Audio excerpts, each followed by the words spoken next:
Homage to the Blessed, the Noble, the fully Self-Awakened One. Today is the 19th of July, 2023, the 5th day of our online retreat together.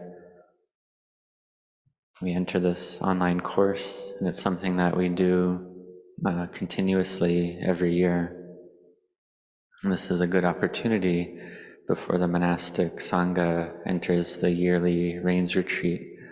Various senior monks from the different branch monasteries, whether from close by or far away, they come to gather here at Wat Mapchan to pay respects, ask forgiveness, and to ask permission before going to spend the rains retreat at various locations. And so this is a good opportunity we have, and we make use of this good opportunity. The Sangha is ready and here to teach the Dhamma before the rains retreat starts. And then we can take those teachings to use during the rains retreat, take that training and practice of meditation that we've done on this retreat and use it during the rains retreat period. So this is something very important that helps us to cultivate more parami, spiritual virtues, to cultivate our parami further. Because you all have faith already, you have effort, whether you're close or far, it's the same, because we're all practicing. When we practice, we're close to the Buddha, Dhamma, and Sangha.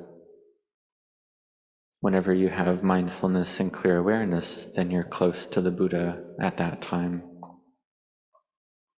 And so we need to train these minds with our meditation object, our kammatthana.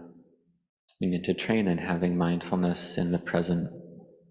It is a saying of the wise that why think of that which is past, and why think of that which is yet to come, but set mindfulness to be in the present. Establish mindfulness well in the present.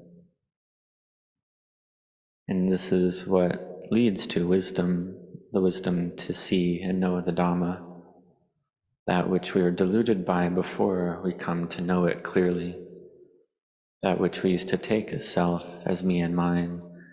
We see it clearly in the present, that it arises and ceases, arises and ceases. We see everything arises and ceases. We become weary of it. We lose our liking for it, lose our attraction to it. We feel weary of the world. And it's not that we feel weary like we want to die or want to leave. It's not like that. We feel weary of this experience of mental conditions and external sense contact that are unstable, weary of sense phenomena that are unstable. Because we see that these things don't last, they don't endure, so we can't keep taking them as a self. It's just like the Diga Naka Brahmin, the nephew of Venerable Sariputta. He felt very weary of life as well. He saw that life was unsure, had no essence, no heartwood. And so, given that life was like that, he wanted to seek out purity. And this was the thought of a Brahmin. He wasn't just playing around. He really wanted purity. He wanted to find a place where no one had died before. He wanted to die in a pure place. So the meaning of this is that his mind wanted purity, wanted the pure mind. So he went to seek out this purity on the outer level first, and he thought that this would bring him ease. And when he reached that place where he thought no one had died, he did feel more relaxed, and his mind became more peaceful. So he had samadhi as a foundation at that point, and he had wisdom to a certain degree, the wisdom to seek out purity, to feel weary of the world, through wisdom.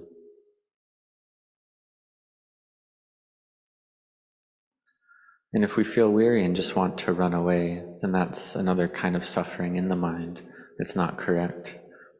One needs to practice to seek a way to cure the experience of suffering in the present, to understand the Dhamma deeply.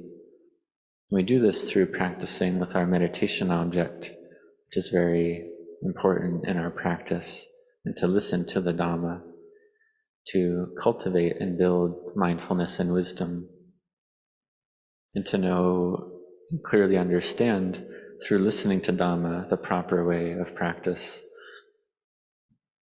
the way to seek out the end of suffering, to seek Buddha, to give rise to Buddha in the heart, which is to say, to see the Dhamma. Because one who sees the Dhamma sees the Buddha, because the Buddha is in the Dhamma. If we go back to the time of the Buddha,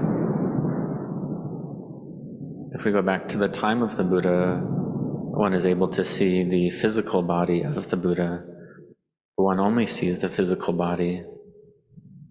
This is the body or the human that is the best, the supreme. But seeing the Buddha, the physical body of the Buddha, it's not yet seeing the Dhamma. If we think that in the Buddha's time we'd be able to meet with the Buddha, we still have to set our hearts on the practice, to really train our minds with great sincerity, to wholeheartedly train the mind. So we should think that the Buddha is still here, because the Buddha is still here. The Buddha did not go anywhere, because the Buddha is in the Dhamma. When we see the Dhamma, we see the Buddha. We see the Buddha in the present, and therefore we should make full and wholehearted effort in the present. So given that it's like this, we train and practice, we set our hearts on the practice. We see that the wise have a saying that if it rained yesterday, it doesn't make us wet today. If it rains tomorrow, it doesn't make us wet today. When the sun rises yesterday, it doesn't bring light today. When the sun will rise tomorrow, it doesn't bring us light today. The sun has to rise in the present to give light in the present. And therefore we should train and practice these minds of ours to give rise to wisdom, to give rise to light in the present. Because however much light we experience, it doesn't make the mind bright. Since we've been born, we've met with a great deal of light and illumination every day during the day. But has it made the mind bright and luminous? No, it hasn't, because the mind doesn't have wisdom. The mind that doesn't have wisdom is dark. But to make the mind bright, one needs to have wisdom, to have knowing and insight. It's just like the Buddha declared in his first discourse, that knowledge has arisen, light has arisen, wisdom has arisen with regard to that which has not been heard before, with regard to the Dhamma. That suffering is like this, the cause of suffering is like this, the end of suffering is like this, the path to the end of suffering is like this. This is that which the Buddha was able to know clearly, to see and understand clearly. And he was able to see like this, which no one else was able to do.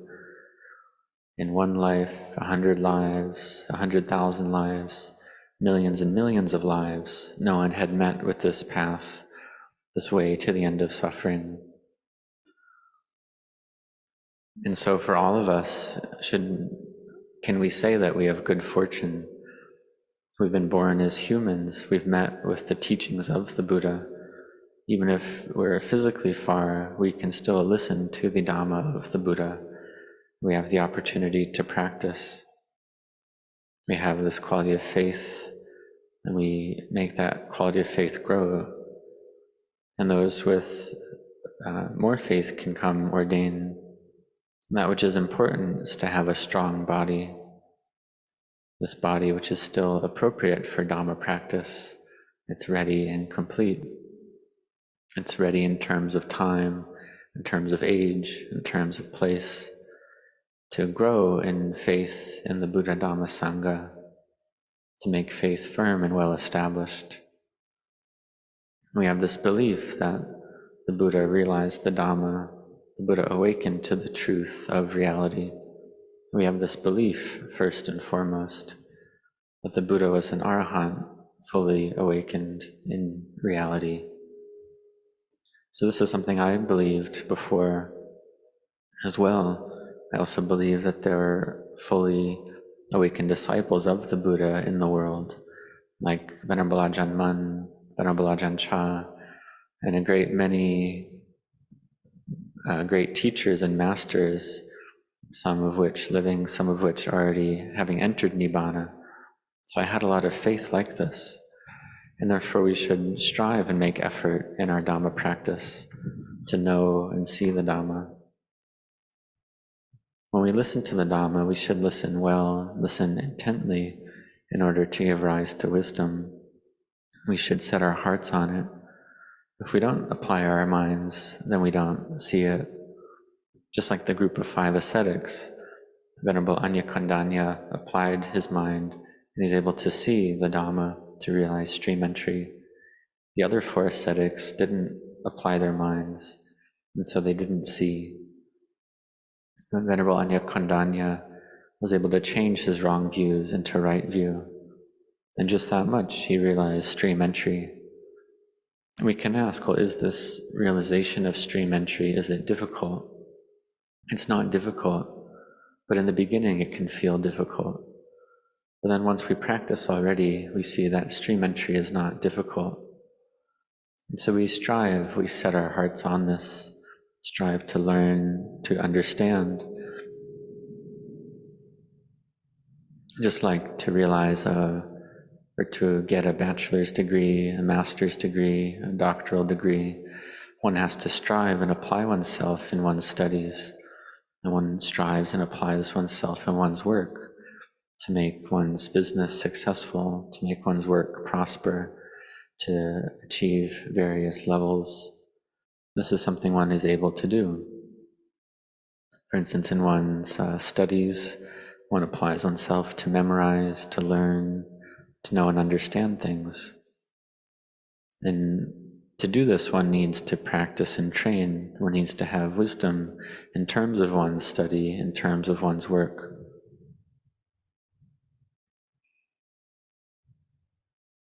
And so in terms of Dhamma practice, in terms of meditation, we set our hearts on the practice,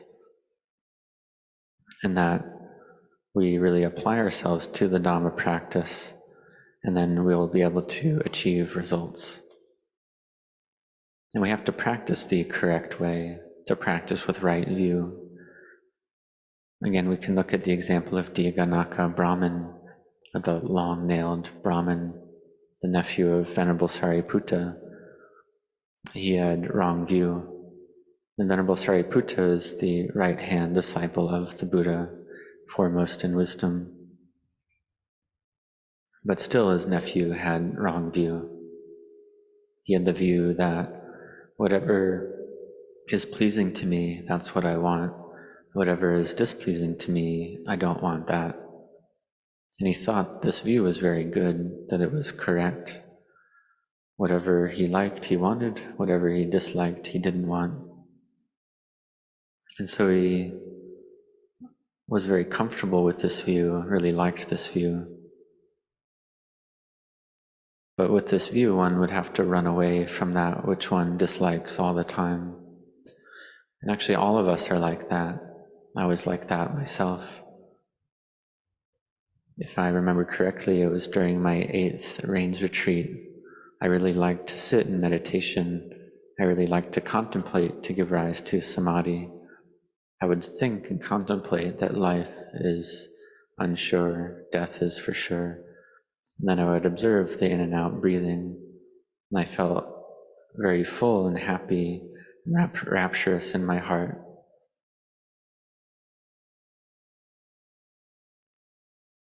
But in terms of doing the evening chanting, I felt like it was a waste of time. I just wanted to sit and do walking meditation, wanted to sit in quiet and stillness. And I thought that this view of mine was good and correct. But one day I listened to the Dhamma of Venerable Ajahn Chah, and he said that whatever you cling to, that's what makes you suffer. And I contemplated on this point, and something truly amazing occurred. The mind gathered together. The mind gathered and thoughts disappeared. Rapture permeated the whole body. I was able to exit samadhi, and I contemplated, or having exited from samadhi, I contemplated that whatever one clings to, that is where one suffers. And I already knew this teaching, but I still had clinging in the heart. I was walking the path of Dhamma, had a lot of rapture and happiness in the mind. But hearing this teaching, understanding arose to a greater degree. I was able to let go. The mind gathered together to go to emptiness, to purity. This was understanding.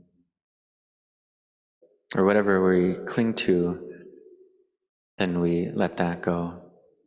Whatever mood or sense impression, for instance, if we cling to something from the past, it's something, we see that that doesn't have value for us. We cling to it and it's something that doesn't give us benefit, like an old memory. We think that we like it, we cling to it, and or we don't like it, we cling to it. And if we cling to a memory we like, that's the path of indulgence and pleasure. If we cling to something, like a memory we don't like, that's the path of self-mortification. So we practice to see these memories as impermanent, that these memories, these sanya, they're not stable, they're not lasting, that all these sense impressions are impermanent, suffering and not self. In the suttas, it teaches this very clearly, that any past form is not self. And we take a look at this. If this past form or present form is not self, like the head of the, or hair of the head, hair of the body, nails, teeth, and skin, or the 32 parts, we take a look at them, separate them out. We see that really there's nothing there, it's just emptiness. And then form of the past, whether it's from 1 minute ago, 1 hour ago, a day ago, a week ago, a year ago, or many years ago, all the way back until we were born, all of that is not self. And any form of the future, whether 1 minute in the future, 1 hour, 1 day, 1 month, 1 year, that is also not self. So any form in the present, past, or future, we see it clearly in the present as not self, and we let it go. We let go of the past, which doesn't have value, shouldn't be clung to, and we let go of the future. We change our wrong views to right view, to make the mind higher and better, to realize freedom from suffering. Because wherever we have clinging, there's suffering right there. There was one great master, Lungpu Pu Tao, a teacher of Venerable Ajahn Chah, and he said, "Oh, be careful, Cha. If you think of anyone and you cling to them, you'll suffer right there." This was a short teaching, a brief teaching, like in a Zen style. And Venerable Ajahn Chah contemplated this, was able to understand that, because his samadhi and wisdom was to a very high level already. He was able to sit in samadhi and separate the mind from its objects. For instance, if there was external sounds, he could choose to hear them or not hear them, because his samadhi was so well established and firm.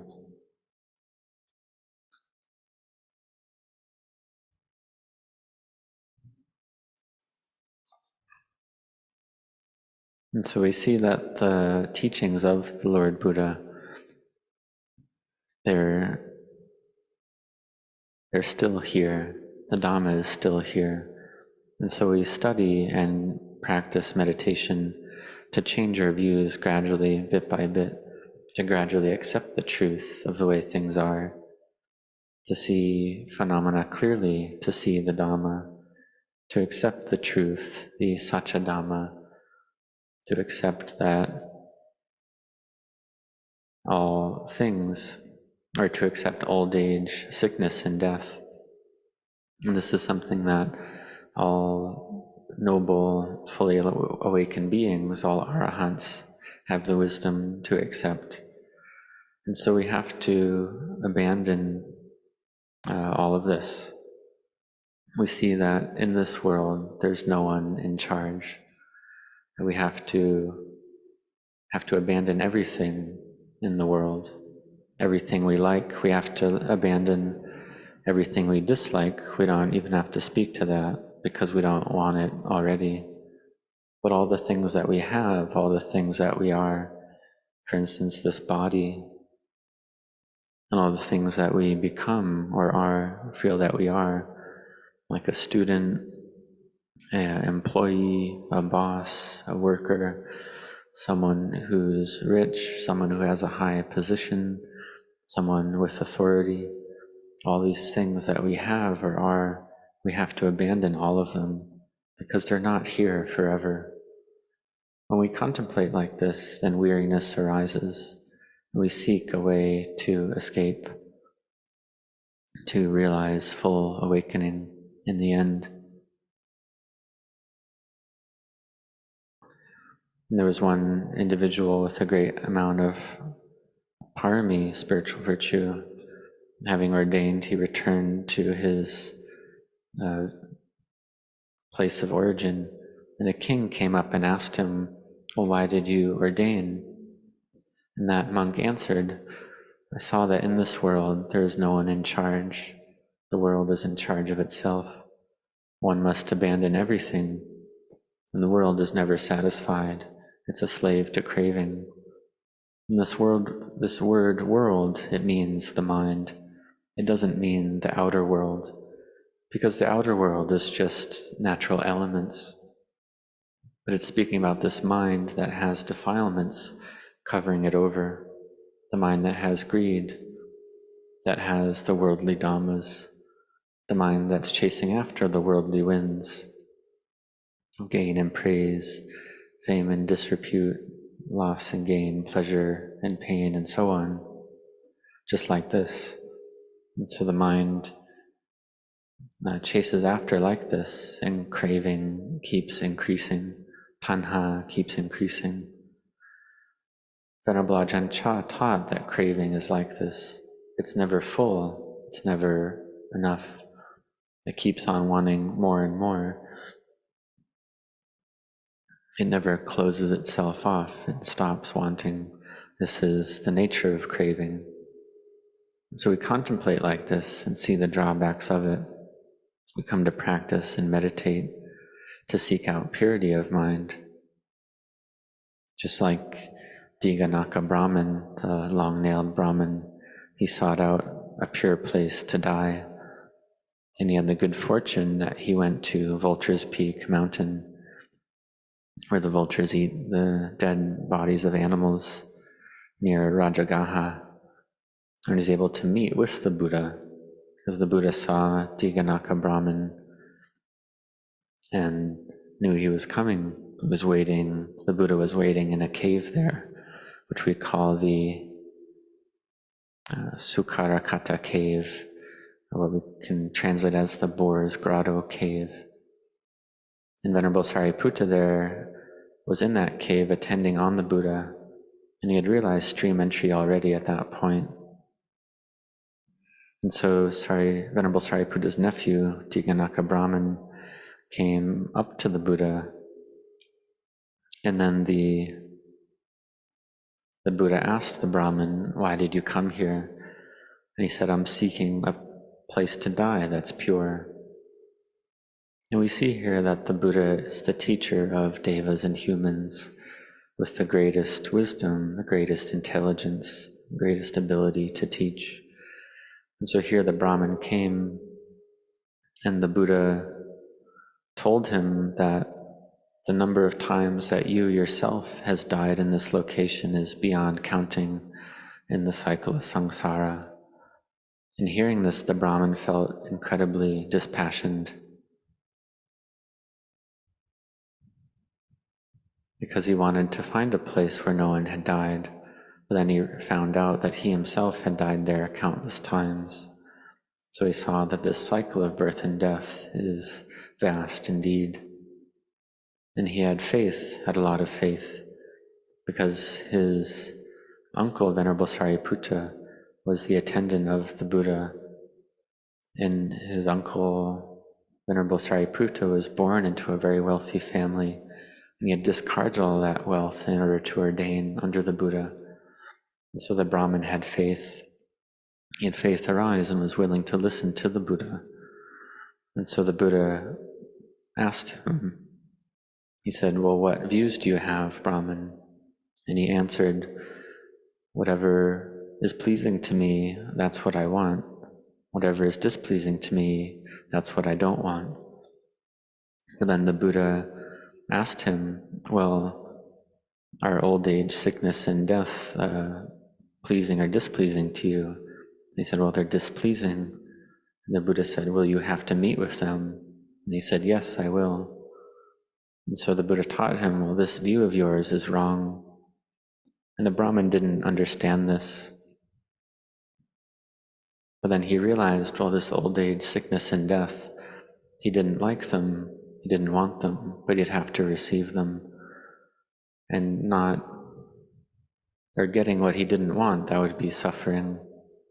So seeing this, the Brahmin changed his view. His mind gathered together. Sila, Samadhi, and Panya, virtue, collectedness, and wisdom gathered together. He was able to see the Dhamma. So we see that the Brahmin, Diganaka, had Samadhi.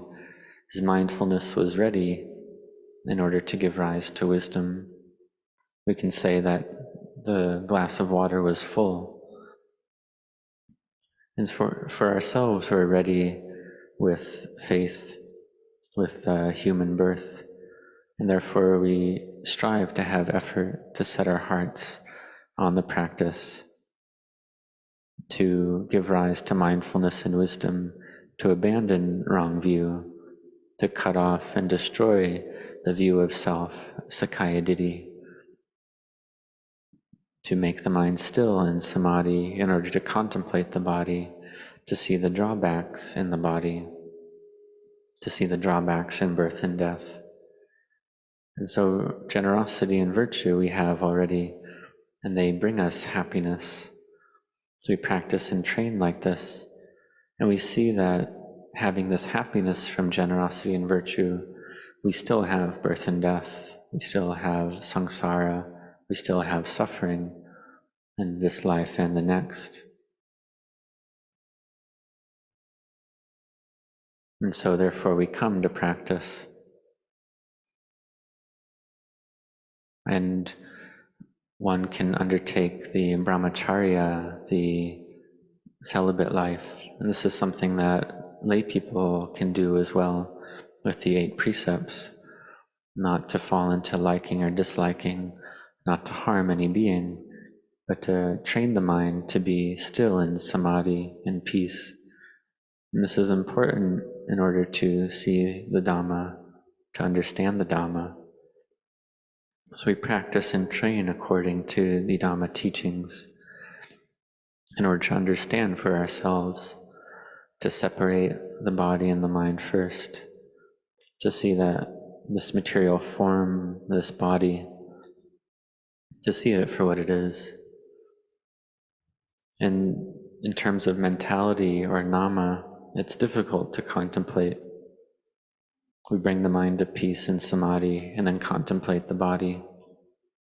And for myself, when I was a younger monk, I wanted to contemplate the mind directly. I felt that I had a very good samadhi, but it was actually just upajjhara samadhi. But I thought the samadhi was a lot. And so I wanted to contemplate the mind directly. But Venerable Ajahn Chah came and taught me to contemplate the body first. He told me to contemplate the body first, not to go ahead and think that I can contemplate the mind, but to wait on that first. He said, because I was still just a child. And so I followed Venerable Ajahn Chah's instruction. At first, I thought that I wanted to contemplate the mind, but I had great respect for my teacher, and so I followed his advice to contemplate the body. And I saw that this body must die, must degrade and pass away. And this led the mind to develop higher samadhi and stillness to grow. I saw the body as something unattractive, just composed of the four elements of earth, air, fire, and water, and the mind became still.